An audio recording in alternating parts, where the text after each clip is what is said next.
Apa yang saya sampaikan 2016 terjadi di 2017. Apa yang saya sampaikan 2017 terjadi 2018, 2019.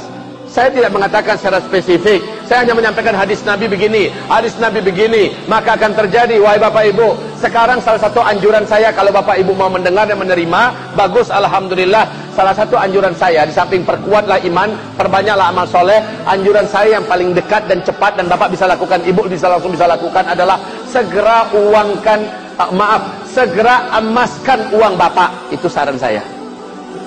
Kalau mau didengar ya, segera emaskan, investasikan kepada emas, menabunglah dalam bentuk emas, simpen, cukup suami istri yang tahu. Kalau Bapak tidak lakukan, Bapak jangan menyesal. Nabi sudah menggambarkan di akhir zaman, umatku nanti akan kembali menggunakan emas dan perak sebagai mata uang mereka, dan saat itu uang kertas akan berserakan di pinggir jalan, menjadi kertas-kertas yang tidak berharga seperti daun-daun menguning yang berguguran dari batang pohonnya, dipermainkan oleh anak kecil kalian. Sekarang Pak, di Tiongkok, warga Tiongkok berlomba-lomba tarik dana mereka dan beli emas. Di Hong Kong, apalagi, warga mengemaskan uang mereka.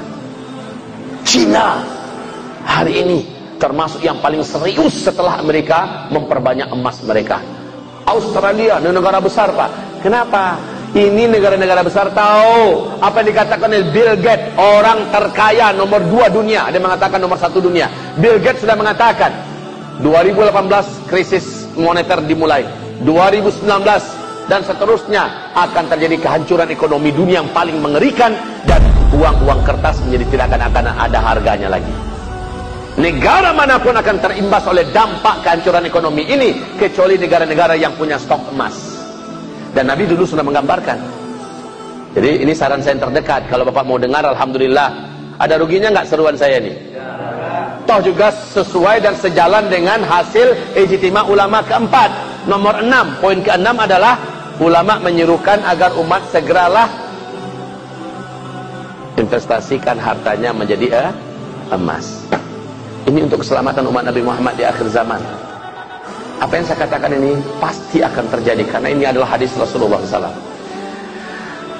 Kapan-kapan Bapak perlu uang, kan masih bisa dijual lagi sedikit lagi, ya kan? Dan emas akan cenderung terus naik. Semakin tidak aman Indonesia, semakin akan takut orang berinvestasi di Indonesia, dan para investor pun akan lari dan meninggalkan Indonesia, menarik saham mereka dan sebagainya. Maka nilai uang kita akan semakin anjlok, dan terusnya.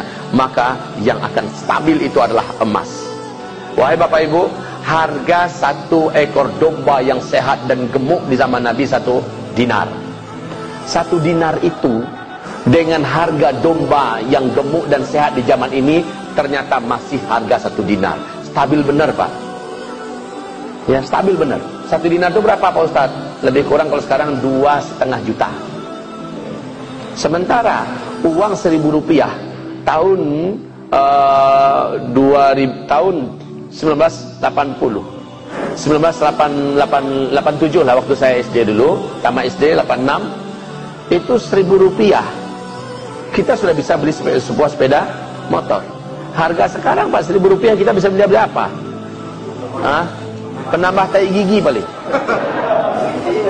Tapi kalau emas stabil sampai hari kiamat, tetap stabil. Jadi ini anjuran saya yang terdekat. Yang punya tabungan, yang punya simpenan, coba segera jadikan emas. Ini kawan-kawan kami yang di bank pusing dengarnya. Ustaz Zul, berhentilah ceramahkan itu. Habis tabungan orang ditarik-tarik. Saya katakan, ini kewajiban saya menyampaikan. Kewajiban saya menyampaikan, kan kasihan umat Nabi Muhammad. Mereka punya uang tabungan 100 juta, 200 juta. Ternyata nggak ada harganya lagi. Ternyata nggak ada nilainya. Tapi kalau diinvestasikan dalam bentuk emas, insya Allah aman.